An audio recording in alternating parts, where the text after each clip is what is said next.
नमस्ते, मैं हूं किशोर अजवाणी। घड़ी इशारा कर रही है 9 बजे रात का वक्त। 100 बात की एक बात का। केंद्र में नरेंद्र मोदी सरकार के 3 साल पूरे हो गए। इस मौके पर पीएम मोदी समेत कई मंत्रियों ने सरकार की उपलब्धियां गिनाई, तो जवाब में कांग्रेस के नेताओं ने वीडियो जारी कर सरकार की कमियां बताई। राष्ट्रपति चुनाव से पहले सोनिया गांधी ने 17 पार्टियों के नेताओं को जुटाकर विपक्ष की एकजुटता दिखाई, लेकिन नीतीश कुमार के नहीं आने पर सवाल भी उठे। ग्रेटर नोएडा एक्सप्रेसवे के करीब लूट, हत्या और गैंगरेप की वारदात का मामला उलझता जा रहा है, क्योंकि आरोपियों को पहचानने का दावा करने वाली पीड़ित महिलाएं अपने बयान से पलट गईं और उरी में मुस्तैद जवानों ने भारतीय चौकी को निशाना बनाने की ताक में बैठे पाकिस्तानी बॉर्डर एक्शन टीम के 2 जवानों को ढेर कर दिया। प्रधानमंत्री नरेंद्र मोदी असम के सादिया में देश के सबसे लंबे पुल पर पैदल टहलते दिखे। इस बीच केंद्र सरकार पूरे देश में 3 साल पूरे होने का जश्न मना रही है, तो विपक्ष ने सरकार पर हमले तेज कर दिए। लेकिन सरकार के 3 साल पूरे होने के मौके पर पीएम मोदी असम पहुंचे और यहां देश के सबसे लंबे ढोला सादिया पुल का उद्घाटन किया। 9 किलोमीटर से भी ज्यादा लंबा यह पुल ब्रह्मपुत्र नदी पर बना है। पीएम ने इस पुल का उद्घाटन फीता काटकर किया, जिसके बाद गाड़ियों के काफिले के साथ पुल पर निकल पड़े। कुछ दूर गाड़ियों के काफिले के साथ चलने के बाद पीएम गाड़ी से नीचे उतर गए और पैदल ही पुल का जायजा लिया। इस दौरान उनके साथ केंद्रीय मंत्री नितिन गडकरी और असम के मुख्यमंत्री सर्बानंद सोनोवाल भी मौजूद रहे। पीएम ने पुल के नीचे झांक कर देखा और फिर गडकरी के साथ कुछ बातचीत की, जिसके बाद दोबारा पीएम गाड़ी पर सवार हुए और करीब 3 किलोमीटर तक पुल का जायजा लिया। इससे पहले पीएम जब असम पहुंचे तो एयरपोर्ट पर उनकी अगवानी मुख्यमंत्री सर्बानंद सोनोवाल ने की। इस दौरान राज्य सरकार के कई मंत्री भी वहां मौजूद थे, जिनके साथ सर्बानंद सोनोवाल ने पीएम का स्वागत किया और उन्हें स्मृति चिन्ह भेंट किया। एयरपोर्ट के बाद पीएम मोदी का काफिला सीधे पुल पर पहुंचा, जहां लगे शिलापट्ट से पीएम ने पर्दा उठाया। पुल का उद्घाटन करने के बाद पीएम ने एक रैली को संबोधित किया, जहां पुल का नाम भूपेन हजारिका ब्रिज रखने की घोषणा की। ये ब्रिज एक नई अर्थ क्रांति का अधिष्ठान लेकर के आता है। पीएम मोदी ने असम में कई योजनाओं का शिलान्यास भी किया और रैली के दौरान अपनी 3 साल की उपलब्धियां भी गिनाई। लेकिन केंद्र सरकार की ओर से 3 साल पूरे होने के मौके पर जश्न का सिलसिला असम से तो बस शुरू भर हुआ, क्योंकि केंद्र सरकार ने पूरी तैयारी के साथ अपनी उपलब्धियों का खाका देश के सामने रखा। इस कड़ी में सरकार की ओर से एक वीडियो जारी हुआ।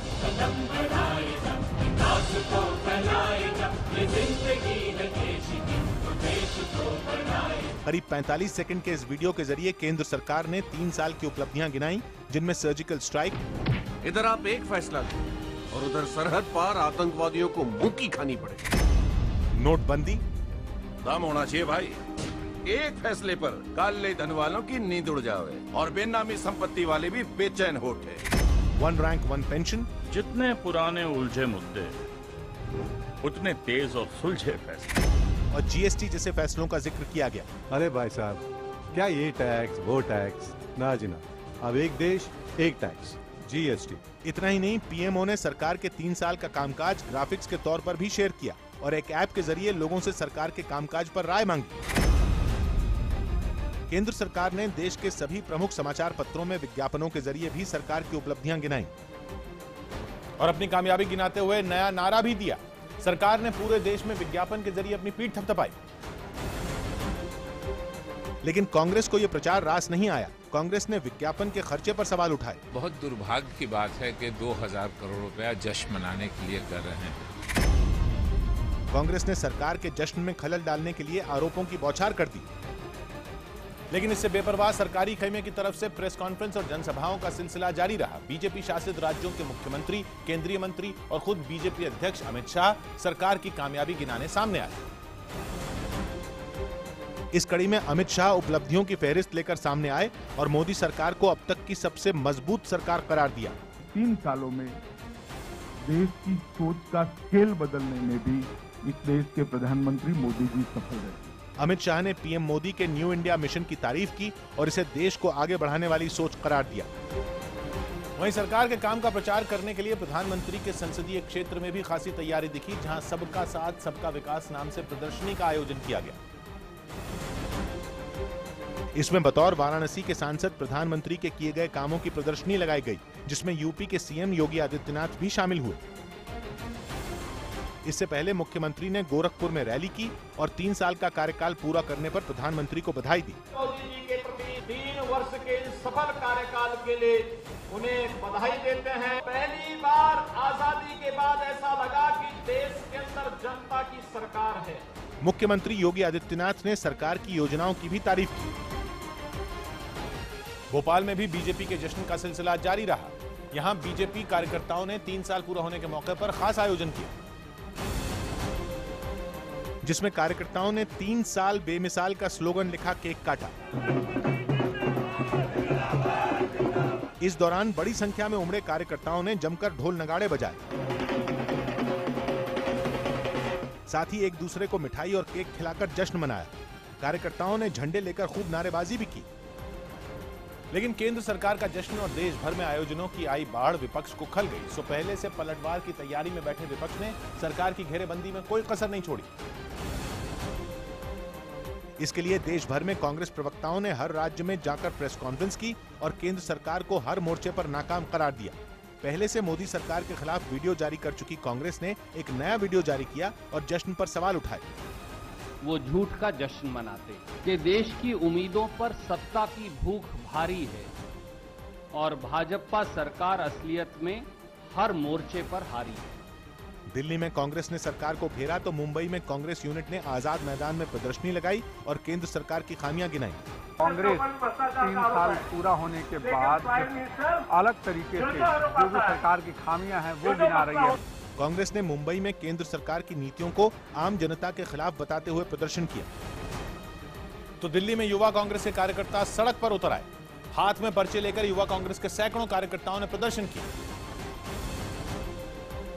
इस प्रदर्शन के दौरान पुलिस ने कांग्रेस कार्यकर्ताओं को रोकने की कोशिश की, लेकिन कार्यकर्ता बैरिकेड हटाकर आगे बढ़ने लगे, जिसके बाद पुलिस ने वाटर कैनन का इस्तेमाल किया। इस दौरान पुलिस और कार्यकर्ताओं के बीच खूब धक्का मुक्की भी हुई।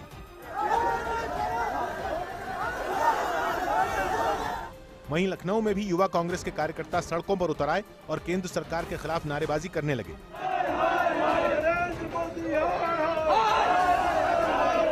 प्रदर्शन कर रहे कार्यकर्ताओं और पुलिस में भिड़ंत भी हुई। तो मध्य प्रदेश की राजधानी भोपाल में भी कांग्रेस कार्यकर्ता केंद्र सरकार के खिलाफ नारेबाजी करते हुए सड़क पर उतरे और पुलिस से उलझ गए, जिसके बाद पुलिस ने कड़ी मशक्कत के बाद कार्यकर्ताओं को सड़क से हटाया।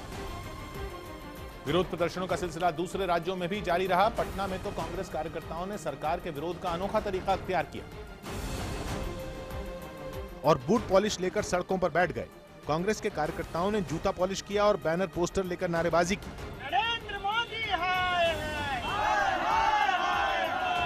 वहीं कांग्रेस कार्यकर्ताओं के दूसरे जत्थे ने भैंस के साथ प्रदर्शन किया और भैंस के आगे बीन बजाकर अपना विरोध जताया। केवल मन की बात करती है, दिल की बात नहीं सुनती है। पूरी तरह फ्लॉप हुआ 3 साल। वहीं पटना में ही आरजेडी के कार्यकर्ता भी सड़क पर उतरे और सरकार विरोधी नारे लिखी तख्तियां लेकर प्रदर्शन किया। इस प्रदर्शन में सैकड़ों की संख्या में आरजेडी कार्यकर्ताओं का हुजूम उमड़ा। केंद्र के खिलाफ हुए प्रदर्शन के अलावा विपक्ष के दूसरे नेताओं ने भी प्रेस कॉन्फ्रेंस के जरिए केंद्र पर हमला बोला। इसके लिए आम आदमी पार्टी के नेता दिल्ली में मीडिया के सामने आए और कानून व्यवस्था के मुद्दे पर बीजेपी को घेरा। 3 साल बीजेपी की जुमला सरकार। तो मायावती ने भी 3 साल की मोदी सरकार को नाकाम करार दे दिया। दलित वर्ग के लोग हैं, गरीब लोग हैं, किसान लोग हैं, इनकी हालत बहुत ज्यादा खराब है। केंद्र सरकार के 3 साल के जश्न में खलल डालने में विपक्ष ने कोई कसर नहीं छोड़ी। स्वाभाविक की एक बात यह कि 3 साल पूरे होने के मौके पर विपक्ष को विरोध की रस्म अदायगी करनी थी, सो उसने कर दी। क्योंकि जिन फैसलों की खामियां गिनाकर विपक्ष सरकार पर हमले कर रहा है, बीजेपी उन्हीं फैसलों की खूबियां गिनाकर कई चुनाव जीत चुकी। ऐसे में विरोध के बाद भी विपक्ष के हाथ खाली ही दिख रहे हैं। असम में हुए सुखोई हादसे की जांच के आदेश दिए गए। वायुसेना ने सुखोई लड़ाकू विमान की दुर्घटना के मामले में कोर्ट ऑफ इंक्वायरी का आदेश दिया है। मंगलवार को असम के तेजपुर के पास से सुखोई विमान लापता हो गया। विमान का मलबा चीन बॉर्डर के पास घने जंगल में मिला। राजस्थान क्रिकेट संघ के चुनाव के लिए कांग्रेस नेता सीपी जोशी और आईपीएल के पूर्व कमिश्नर ललित मोदी के बेटे रुचिर मोदी ने नामांकन दाखिल किया। आतंकवाद के खिलाफ लड़ाई लड़ने वाले पंजाब के पूर्व पुलिस डीजीपी केपीएस गिल का 82 साल की उम्र में निधन हो गया। वो दिल्ली के सर गंगा राम अस्पताल में किडनी की बीमारी से जूझ रहे थे। सीबीएसई ग्रेस मार्क्स मामले पर हाई कोर्ट के फैसले के खिलाफ सुप्रीम कोर्ट नहीं जाएगा। सीबीएसई 1 से 2 दिन में परीक्षा परिणाम घोषित कर सकता है। ममता बनर्जी की पार्टी तृणमूल कांग्रेस ने ईवीएम हैकिंग के लिए चुनाव आयोग से कुछ और वक्त की मांग की। बीजेपी ने ईवीएम का विरोध करने वाले दलों की सोच पर सवाल उठाया। ईवीएम के बारे में साबित करे कि चुनाव आयोग गलत है। केंद्रीय मंत्री जितेंद्र सिंह ने दावा किया कि कश्मीरी पंडितों को फिर से घाटी में बसाना उनकी सरकार की पहली प्राथमिकता है। फिर जाना इनका अधिकार है। नेपाल में 2 दशक बाद सफल निकाय चुनाव कराने पर पीएम मोदी ने नेपाल के पूर्व प्रधानमंत्री पुष्पदहल प्रचंड को बधाई दी। केंद्र सरकार ने 1 रुपए का नोट फिर से जारी करने का फैसला किया। पटना में 2 गुटों के बीच हुई मारपीट में कई लोगों को चोट आई। राजस्थान के सिरोही में जादू टोने के शक में 2 युवकों पर अपने ही चचेरे भाई की हत्या का आरोप लगा। मध्य प्रदेश के श्योपुर में पत्नी की बेरहमी से पिटाई के आरोपी पति को पुलिस ने गिरफ्तार कर लिया। यूपी के अमरोहा में ई रिक्शा ड्राइवर की हत्या के बाद गुस्साए लोगों ने आरोपियों की गिरफ्तारी की मांग पर प्रदर्शन किया।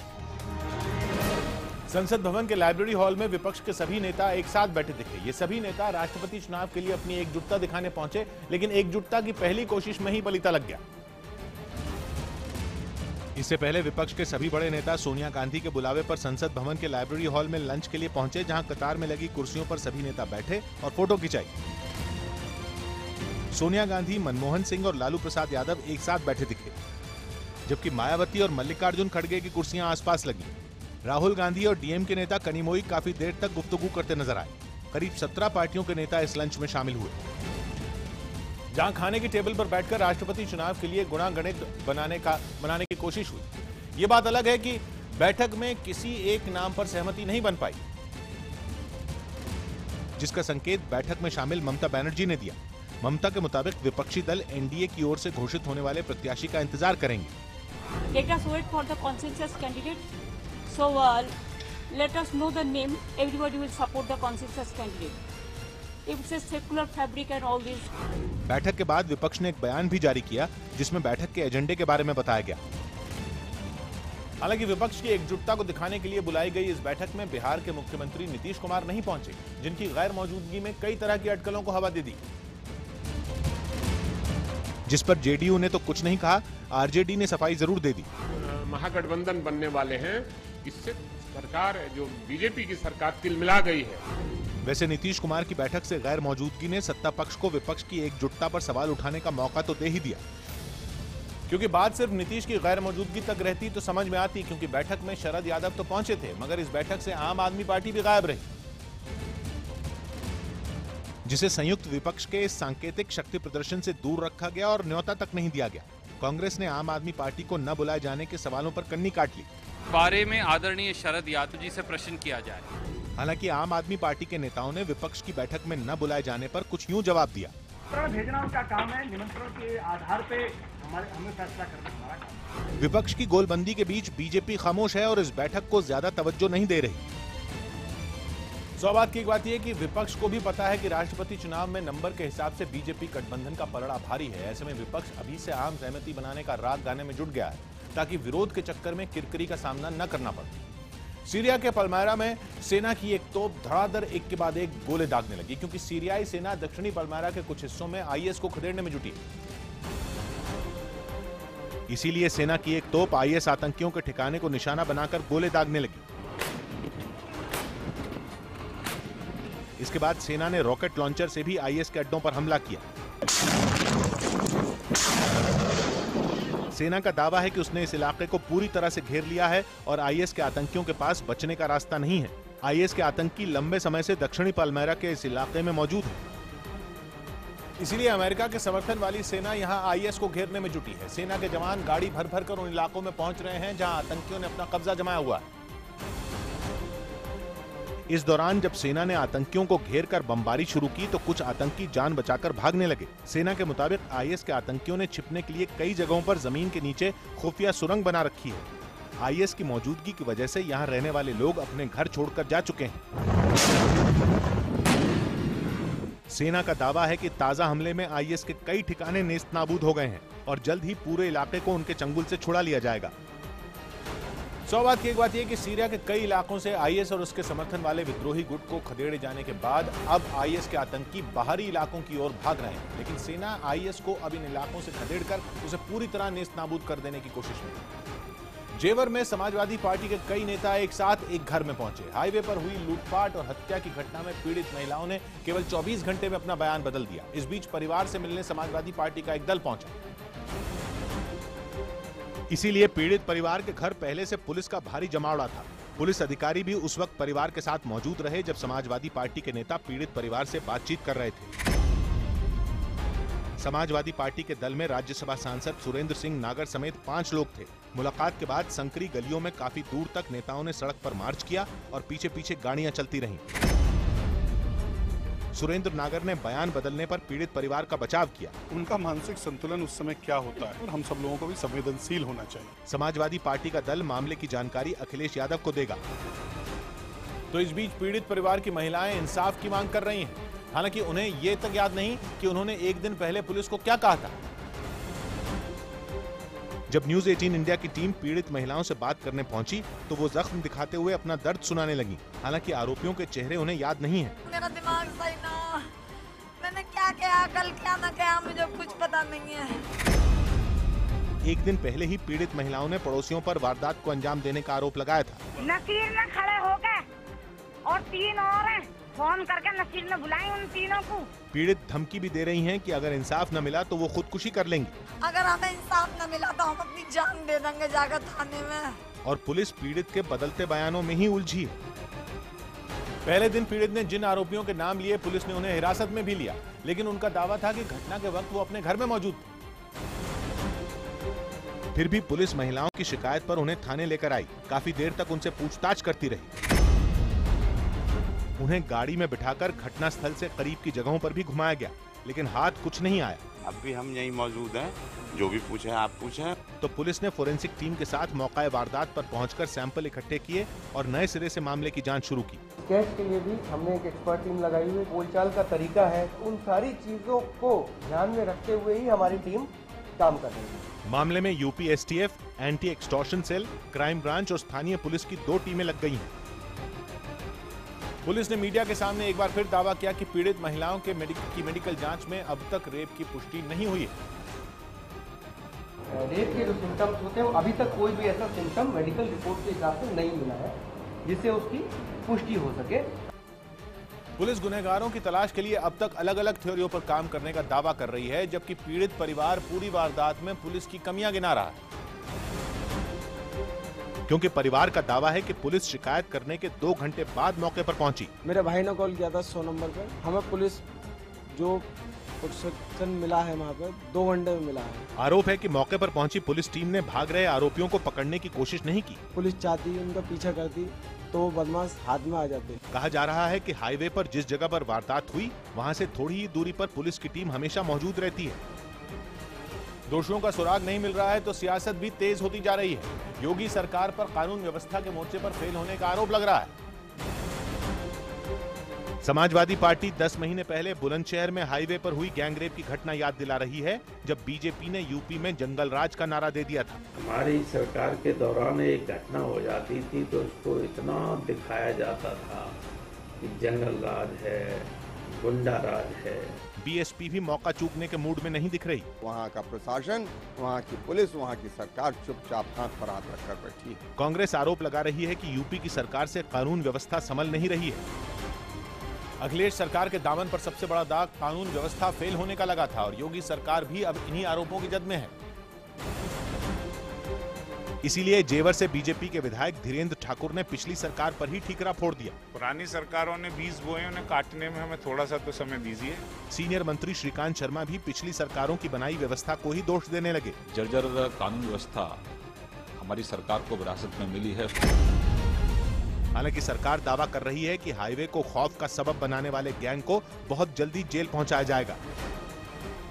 100 बात की एक बात यह कि यूपी में चुनाव से पहले बीजेपी का बड़ा हथियार कानून व्यवस्था की बदहाली का मुद्दा ही था, जो अब उसी के गले की हड्डी बन गया है। ऐसे में यूपी को वाकई बदलना है तो कानून व्यवस्था के मोर्चे पर हालात दुरुस्त करने ही होंगे, वरना सियासी विरोध बढ़ना भी तय है। ईवीएम के मुद्दे पर आम आदमी पार्टी ने फिर चुनाव आयोग को घेरा। आम आदमी पार्टी ने चुनाव आयोग को फिर चिट्ठी लिखकर ईवीएम हैक मामले में अपना रवैया बदलने का आरोप लगाया। आपको अपनी मशीन देने में डर किस बात का लग रहा है? चुनाव आयोग ने ईवीएम को खोलकर उसका मदरबोर्ड बदलने की इजाजत देने से इनकार कर दिया था। कपिल मिश्रा ने एक बार फिर सीएम केजरीवाल पर निशाना साधते हुए जल्द स्वास्थ्य मंत्रालय से जुड़े बड़े घोटाले का खुलासा करने का दावा किया। दिल्ली मेट्रो की आईटीओ से कश्मीरी गेट तक हेरिटेज लाइन रविवार से शुरू होगी। ये मेट्रो लाल किले और जामा मस्जिद से होकर गुजरेगी। कश्मीरी गेट बड़ा इंपॉर्टेंट इंटरचेंज होगा, 3 लाइन इंटरचेंज करेंगे अब। मुंबई के बकोला में महिला की हत्या के मामले में अदालत ने आरोपी बेटे को 2 जून तक पुलिस हिरासत में भेज दिया। कोर्ट में पेशी के दौरान आरोपी ने बताया कि रोक टोक से खफा होकर उसने अपनी मां की हत्या की। मुंबई गोवा हाईवे पर एक बस पलटने से 3 लोगों की मौत हो गई, जबकि 21 लोग घायल हो गए। महाराष्ट्र सरकार ने सचिन तेंदुलकर की film Sachin a billion dreams को महाराष्ट्र में टैक्स फ्री कर दिया।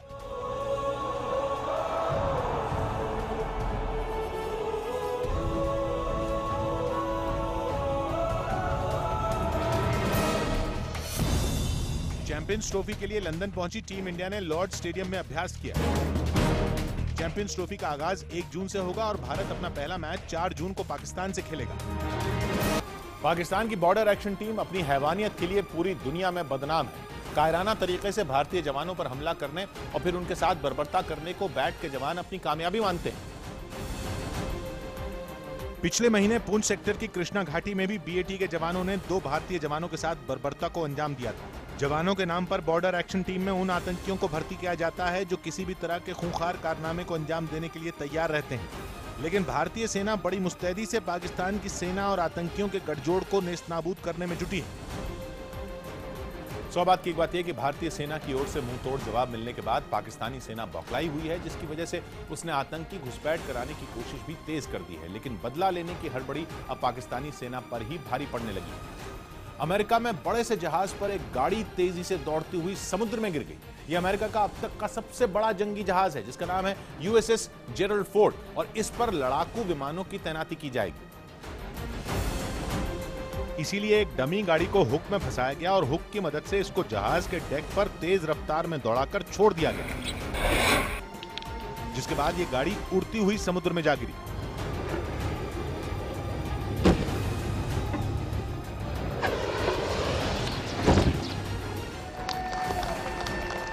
ऐसा करके अमेरिकी नौसेना ये देखना चाहती थी कि अगर गाड़ी की जगह कोई जंगी विमान यहां से उड़ान भरेगा तो वो कितनी दूर तक जाएगा। ये पूरा परीक्षण अमेरिका के सबसे बड़े युद्धपोत यूएसएस जेरल्ड फोर्ड पर हो रहा था, जो आकार में अमेरिका के मौजूदा सबसे बड़े जंगी जहाज यूएसएस कार्ल विंसन से भी बड़ा है। हाल ही में इसे नौसेना के हवाले किया गया है, लेकिन इसे समुद्र में तैनात करने से पहले नौसेना इस पर कई तरह के परीक्षण कर रही है। यूएसएस जेरल्ड फोर्ड पर 75 से ज्यादा जंगी विमान और हेलीकॉप्टर रखे जा सकते हैं। 100 बात की एक बात यह कि विश्व शक्ति के रूप में यूएसएस जेरल्ड फोर्ड अमेरिका की ताकत को और बढ़ाएगा। अमेरिका की यह तैयारी समंदर में अपना दबदबा और मजबूत करने की कोशिश का हिस्सा है। गुजरात में कांग्रेस शंकर सिंह वाघेला को मनाने में जुटी है। गुजरात कांग्रेस के वरिष्ठ नेता शंकर सिंह वाघेला की नाराजगी की खबरों के बीच प्रदेश प्रभारी अशोक गहलोत ने उनसे मुलाकात की। Who told you कि ये मेरे को कोई प्रॉब्लम है, ये है वो है? ये बीजेपी चाल है। आम आदमी पार्टी ने यूपी के निकाय चुनाव में अपने प्रत्याशी उतारने का ऐलान किया। उत्तर प्रदेश में नगर निकाय के चुनाव आम आदमी पार्टी लड़ने जा रही है। बेंगलुरु में आयोजित कांग्रेस की प्रेस कॉन्फ्रेंस में कर्नाटक के मुख्यमंत्री सिद्धरमैया मंच पर सोते हुए नजर आए। मयूर हसन रिजवी ने राष्ट्रीय अल्पसंख्यक आयोग के चेयरमैन का पद संभाल लिया। ह्यूमैनिटी समाज में कैसे विश्वास पैदा हो, ये सबसे बड़ा अहम काम है। यूपी के आजमगढ़ में एक पिता पर अपनी ही 10 साल की बेटी की हत्या का आरोप लगा है। बागपत में मामूली विवाद में कुछ लोगों ने 2 युवकों की बेरहमी से पिटाई कर दी। यूपी के शाहजहांपुर में 38 पेट्रोल पंप पिछले 2 साल से बिना लाइसेंस के चल रहे हैं। आरोप है कि लाइसेंस रिन्यू करने के लिए मोटी रकम मांगी गई थी, लेकिन किसी भी पेट्रोल पंप मालिक ने यह रकम नहीं दी। बिहार में पत्रकार राजदेव रंजन हत्याकांड में सीबीआई ने आरजेडी के पूर्व सांसद शहाबुद्दीन को भी आरोपी बनाया। यूपी के बांदा में एंटी करप्शन टीम ने सरकारी अधिकारी को रिश्वत लेने के आरोप में गिरफ्तार किया। किया जाएगा, उन पर रिमांड लिया जाएगा। आयकर विभाग ने मध्य प्रदेश और छत्तीसगढ़ में छापेमारी कर उद्योगपति पवन कुमार आलूवालिया की बेनामी संपत्ति जब्त कर ली। यूपी के महाराजगंज में एक फेरी वाले के खाते में अचानक 8 खरब रुपए आने की बैंक ने जांच शुरू कर दी। मध्य प्रदेश के छतरपुर में एक मजदूर ने व्यापारी पर लोन दिलाने के नाम पर उसके खाते के गलत इस्तेमाल का आरोप लगाया। सलमान खान की फिल्म ट्यूबलाइट के ट्रेलर को दर्शक काफी पसंद कर रहे हैं और इसे अब तक YouTube पर 50 लाख से ज्यादा बार देखा जा चुका है।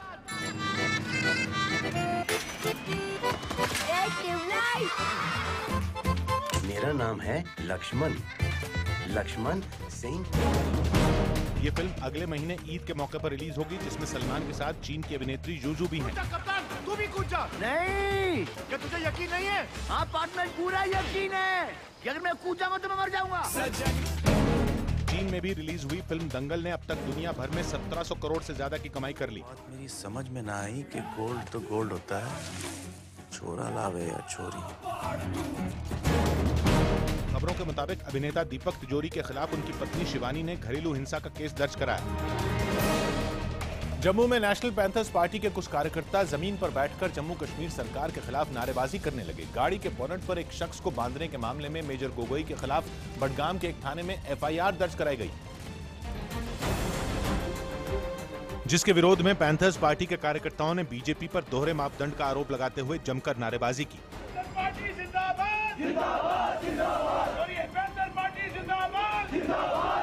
प्रदर्शन कर रहे लोगों ने मांग की कि जम्मू कश्मीर सरकार तुरंत मेजर गोगोई के ऊपर दर्ज FIR को वापस ले।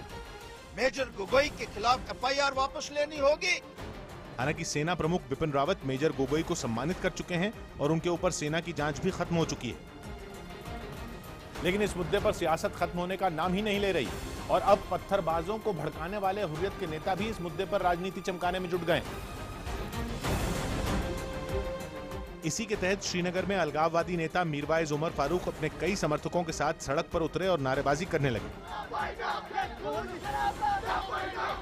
मीरवाइज ने मेजर गोगोई के तरीके पर तो सवाल उठाए, लेकिन पत्थरबाजों की हरकत पर कुछ नहीं बोला। उनकी हुकूमत अवार्ड दे रही है, तमगा दे रही है उस आदमी को। मेजर के बहाने मीरवाइज ने केंद्र सरकार पर भी निशाना साधा और अपने समर्थकों का जोश बढ़ाने के लिए कश्मीरियों के हक का पुराना राग भी अलापा। मेजर गोगोई पर सियासत केवल जम्मू कश्मीर तक ही सीमित नहीं है। इस मुद्दे पर कांग्रेस की फूट पहले ही सामने आ चुकी थी और अब JDU भी इस मामले में दो खेमों में बढ़ती दिख रही है। JDU नेता KC त्यागी ने सेना को राजनीति से दूर रखने की बात कहते हुए मेजर गोगोई के फैसले को सही ठहराया। आर्मी के कई तरह के ऑन द स्पॉट डिसीजंस होते हैं, लेकिन शरद यादव ने मेजर की बजाय उस शख्स का समर्थन किया जिसे गाड़ी की बोनट से बांधा गया था। जिसको बांधा गया वो भी हिंदुस्तान का नागरिक है। ह्यूमन राइट्स कमीशन है, उसको इसको गहराई से देखना चाहिए। हालांकि इस पूरे मामले में 53 राष्ट्रीय राइफल्स के मेजर लितुल गोगोई पहले ही अपनी सफाई पेश कर चुके हैं। मेजर के सम्मान पर सियासत के बीच बीजेपी अध्यक्ष अमित शाह ने मेजर गोगोई के कदम का समर्थन किया। दिल्ली में एक प्रेस कॉन्फ्रेंस के दौरान उन्होंने कहा कि सेना के सम्मान से छेड़छाड़ नहीं होनी चाहिए। आर्मी के सम्मान के साथ इस प्रकार के छेड़खानी नहीं करनी चाहिए। आर्मी का सम्मान करना चाहिए। यही वो लोग हैं जो देश की सीमाओं को सुरक्षित रखते हैं। 100 बात की एक बात है कि सेना के नाम पर सियासत ठीक नहीं, वो भी तब जब खुद मेजर गोगोई घटना वाले दिन की पूरी बात बता चुके हैं। सियासी दलों को समझना होगा कि उनकी बयानबाजी से माहौल सुधरने की बजाय और ज्यादा बिगड़ सकता है। पाकिस्तान की खुफिया एजेंसी ISI की मदद से लश्कर तैयबा के कुछ आतंकी भारत में हमला करने की योजना बना रहे हैं। खुफिया एजेंसियों को मिली जानकारी के मुताबिक ISI की मदद से लश्कर के 21 आतंकी भारत में घुस चुके हैं। सभी आतंकी दिल्ली, मुंबई, पंजाब और राजस्थान में हमले की योजना बना रहे हैं। इसके मद्देनजर दिल्ली पुलिस की सभी यूनिट को अलर्ट कर दिया गया है। साथ ही कुछ खास जगहों की सुरक्षा बढ़ाने के निर्देश दिए गए हैं, जिनमें भीड़ भाड़ वाले बाजार, बड़े मॉल, मेट्रो स्टेशन और धार्मिक स्थल शामिल हैं। रेप के आरोपी पूर्व मंत्री गायत्री प्रजापति को अदालत से झटका लगा। इलाहाबाद हाईकोर्ट की लखनऊ बेंच ने निचली अदालत के फैसले को बदलते हुए रेप के आरोपी गायत्री प्रजापति की जमानत रद्द कर दी। इलाहाबाद हाईकोर्ट की लखनऊ बेंच ने बीजेपी नेता ब्रह्मदत्त द्विवेदी की हत्या के मामले में SP के पूर्व विधायक विजय सिंह को उम्र कैद की सजा सुनाई।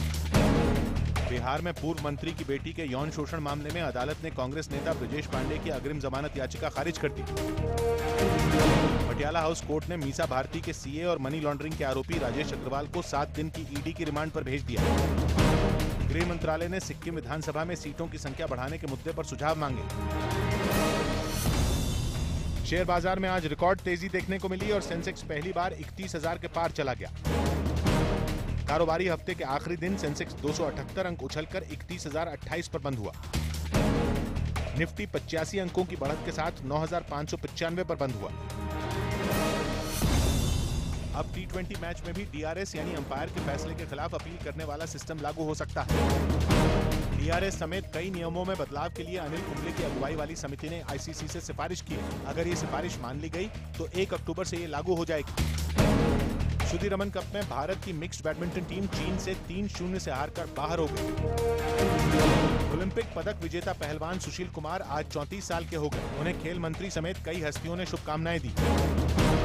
वेन रूनी को अगले महीने स्कॉटलैंड के खिलाफ होने वाले फुटबॉल विश्व कप क्वालिफायर मैच के लिए इंग्लैंड की टीम से बाहर कर दिया गया। हरियाणा के झज्जर में पुलिस एक साधु से पूछताछ करने लगी। पुलिस ने इस्कॉन मंदिर में साधु की वेशभूषा में रह रहे इस पाकिस्तानी नागरिक को गिरफ्तार कर लिया। पुलिस ने IB अधिकारियों की मौजूदगी में पहले कई घंटे तक इस संदिग्ध व्यक्ति से पूछताछ की और फिर गिरफ्तार कर लिया। आरोपी के कब्जे से मिले पाकिस्तानी पासपोर्ट में इस शख्स का नाम राजा लिखा है। पासपोर्ट के साथ एक वीजा भी चस्पा है जो साल 2013 में 33 दिन के लिए जारी हुआ था। आरोपी के पास से भारत का आधार कार्ड, वोटर ID और पैन कार्ड भी मिला है जिन पर इसका नाम रासराज लिखा है। इसके पास इंडियन ID मिली है 1-2।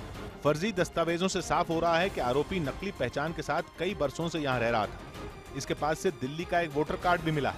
फिलहाल पुलिस इस पाकिस्तानी से पूछताछ कर रही है।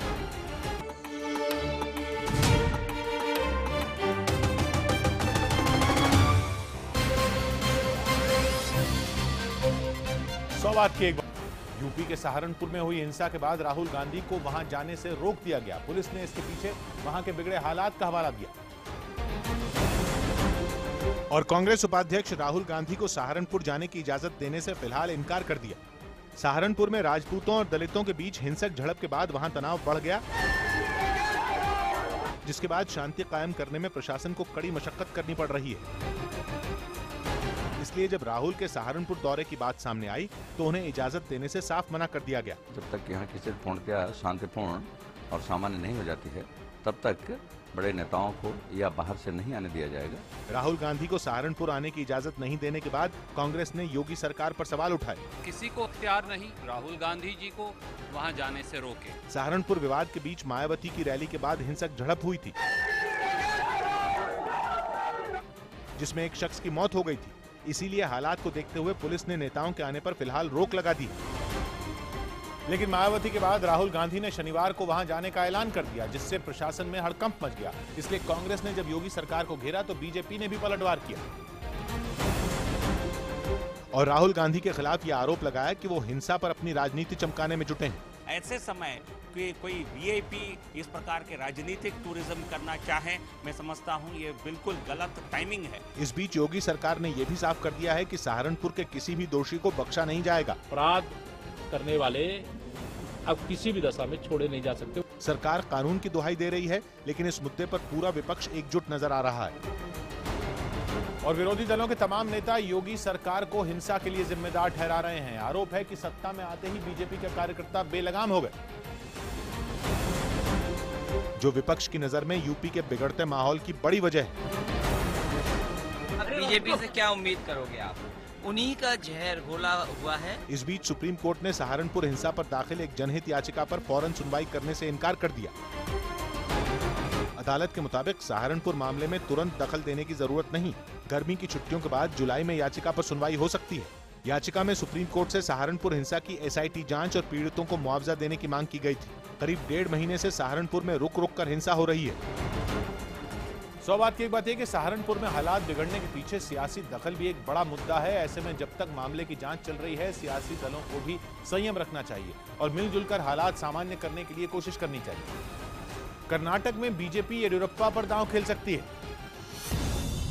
खबर है कि कर्नाटक विधानसभा चुनाव में BS येडियुरप्पा बीजेपी के CM उम्मीदवार हो सकते हैं। PM मोदी के मन की बात कार्यक्रम पर एक किताब लॉन्च की गई। इस किताब की पहली प्रति लोकसभा अध्यक्ष सुमित्रा महाजन ने राष्ट्रपति को सौंपी। केंद्र सरकार ने देश भर में मांस कारोबार के लिए गाय, बैल समेत दूसरे मवेशियों की मंडी में बिक्री पर रोक लगा दी। नए नियम के मुताबिक मंडी में मवेशी को बेचने से पहले लिखित घोषणा पत्र देना होगा कि मवेशी को मांस कारोबार के लिए खरीदा और बेचा नहीं जा रहा, यानी इन जानवरों का इस्तेमाल कृषि कामों के लिए ही होगा। अब बूचड़खाने चलाने वाले मंडी से जानवर नहीं खरीद पाएंगे, उन्हें सीधा किसानों के घरों से जानवरों को खरीदना होगा। दिल्ली सरकार बरसात में लोगों को होने वाली परेशानी को देखते हुए 15 जून तक एक हेल्पलाइन नंबर जारी करेगी। दिल्ली सरकार के मुताबिक पीडब्ल्यूडी रोड पर पानी जमा होने पर जवाबदेही पीडब्ल्यूडी सचिव की होगी। केरल में सीपीएम नेता कोडियेरी बालाकृष्णन ने सेना पर विवादित बयान देते हुए आरोप लगाया कि अगर सेना को पूरी ताकत दे दी जाए तो वो किसी को गोली भी मार सकती है। बीजेपी ने सेना पर की गई इस विवादित टिप्पणी को दुर्भाग्यपूर्ण बताया। जो केरल के नेता हैं, उनका ये कमेंट है बहुत दुर्भाग्यपूर्ण है। रक्षा विशेषज्ञों ने भी कोडियेरी बालाकृष्णन की टिप्पणी की आलोचना की। कांग्रेस नेता मणिशंकर अय्यर की अलगाववादी नेताओं से मुलाकात पर केंद्रीय गृह राज्य मंत्री हंसराज अहीर ने तंज कसा कि उनकी बात तो पार्टी तक में नहीं सुनी जाती। संविधान के दायरे में हम बात करना चाहते हैं। श्रीलंका में बाढ़ और जमीन खिसकने की वजह से 91 लोगों की मौत हो गई। मिस्र के मगागा में बस पर हुए हमले में 26 लोगों की मौत हो गई, जबकि 25 घायल हो गए। अमेरिकी संसद ने प्रमुख अपील कोर्ट में भारतीय मूल के जज अमूल थापड़ के नाम को मंजूरी दे दी। वेनेजुएला में एक युवक टूटा हुआ वायलिन हाथ में लेकर रोने लगा। आरोप है कि पुलिस ने उसका वायलिन तोड़ दिया क्योंकि वो इसे बजाकर सरकार के विरोध में प्रदर्शन करता था। लेकिन विली आर्टेगा नाम के इस युवक का प्यारा वायलिन अब टूट गया, जिस वजह से इसे हाथ में लेकर वो रो रहा है। वेनेजुएला में सरकार के खिलाफ हो रहे प्रदर्शन का वायलिन बजाकर विली साथ देता था। वो हर उस जगह पहुंच जाता था जहां इस तरह के विरोध होते थे और वायलिन बजाने लगता। लेकिन अब वो इसे तोड़े जाने से बेहद दुखी है। विली ने वायलिन तोड़ने का आरोप एक पुलिस वाले पर लगाया है। हाथ में टूटे वायलिन के साथ रोने वाला इसका वीडियो वायरल हो गया, जिसके बाद सोशल मीडिया पर उसे जोरदार समर्थन मिला। लोगों ने उसे नया वायलिन दिलाने का वादा किया।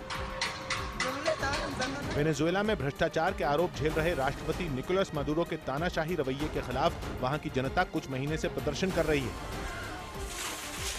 विरोध में उतरे लोग उनके इस्तीफे के साथ जल्द चुनाव की मांग कर रहे हैं। 100 बात की एक बात है कि वेनेजुएला में हालात बिगड़ते जा रहे हैं। ऐसे में सरकार को अपना जिद्दी रवैया छोड़कर जनता के बीच जाना चाहिए और बातचीत से मसले का हल निकालने की कोशिश करनी चाहिए। बिहार के मुजफ्फरपुर में एक सरकारी स्कूल में एक टीचर ने ब्लैक बोर्ड को 4 हिस्सों में बांट दिया। एक कमरे के स्कूल में एक साथ 8 अलग-अलग कक्षा के बच्चों को पढ़ाया जाता है। और मुजफ्फरपुर शहर के बीचों बीच बने राजकीय मध्य विद्यालय में यह अनोखा सिलसिला पिछले 4 साल से बदस्तूर जारी है। एक कमरे के स्कूल में कक्षा 5 से 8 तक के छात्रों को ब्लैक बोर्ड के जरिए पढ़ाया जाता है। इसके लिए ब्लैक बोर्ड के 4 हिस्से कर दिए जाते हैं। एक ही बोर्ड है जिसमें एक 5 से लेके 8 तक क्लास को बैठाते हैं। बच्चे लोग हल्ले करते हैं, पढ़ने में डिस्टर्ब होता है।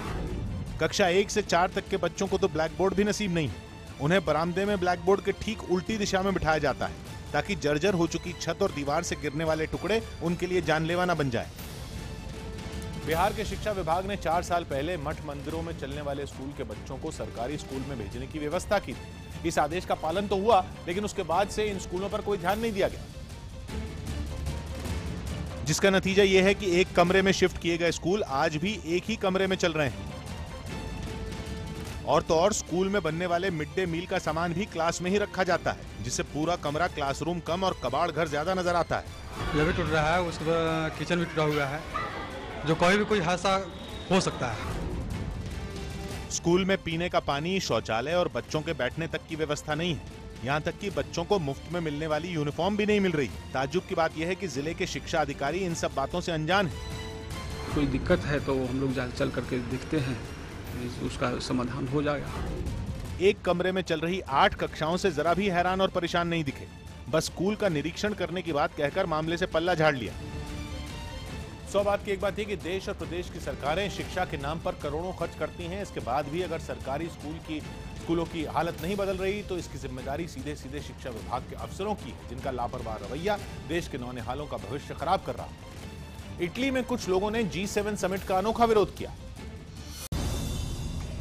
एक अंतर्राष्ट्रीय सामाजिक संगठन ऑक्सफैम ने इटली में चल रहे G7 समिट के विरोध में प्रदर्शन किया। इस दौरान G7 देशों के नेताओं के मुखौटे पहनकर उनको ढेर सारा खाना खाते हुए दिखाया गया। इस प्रदर्शन का मकसद था कि लोगों को ये बताया जाए कि एक तरफ जहां अफ्रीका के कई देशों में लोग भुखमरी झेल रहे हैं, वहीं दूसरी तरफ नेता G7 समिट में पकवानों का लुत्फ उठा रहे हैं। चीन में सड़क किनारे खेल रहे एक बच्चे को कार ने कुचल दिया।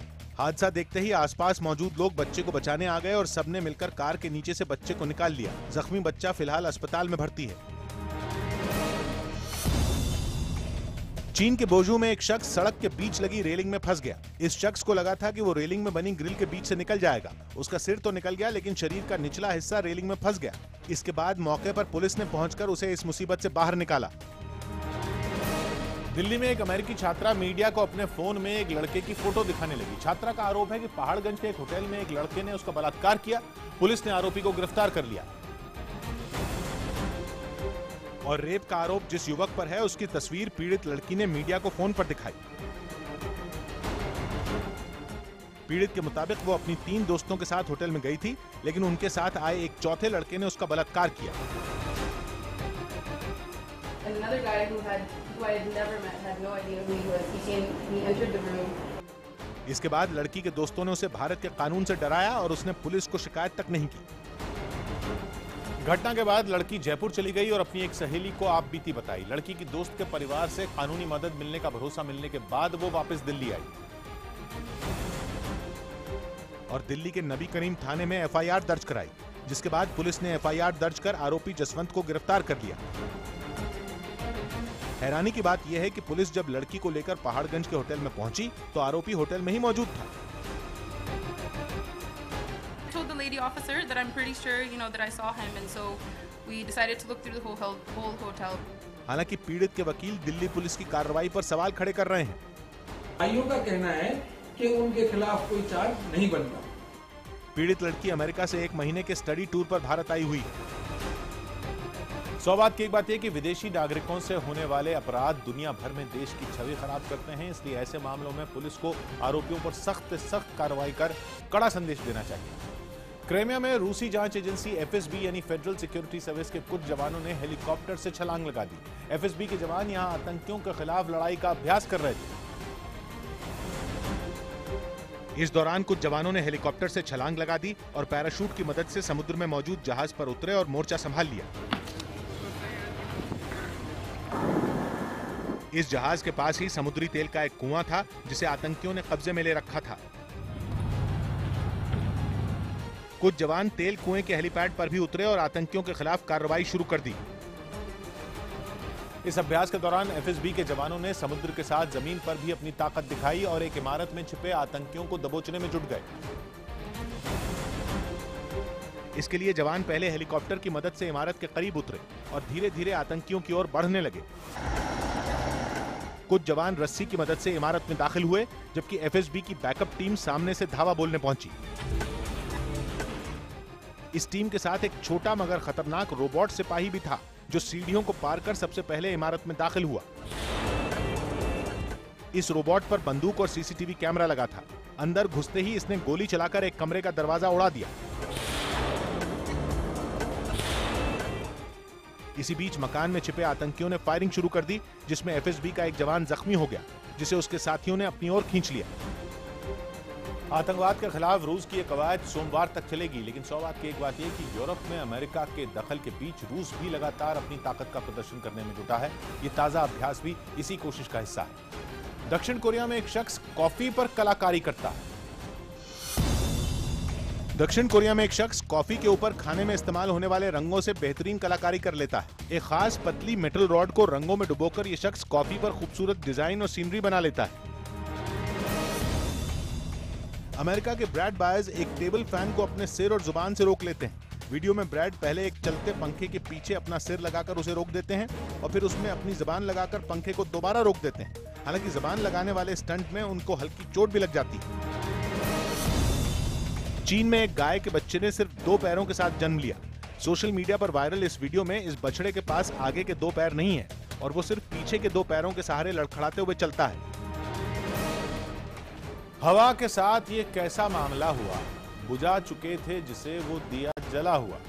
100 बात की एक बात कह गई हमारा, हुजूर आप कोई फैसला करे तो सही, है सर झुके हुए, दरबार भी लगा हुआ।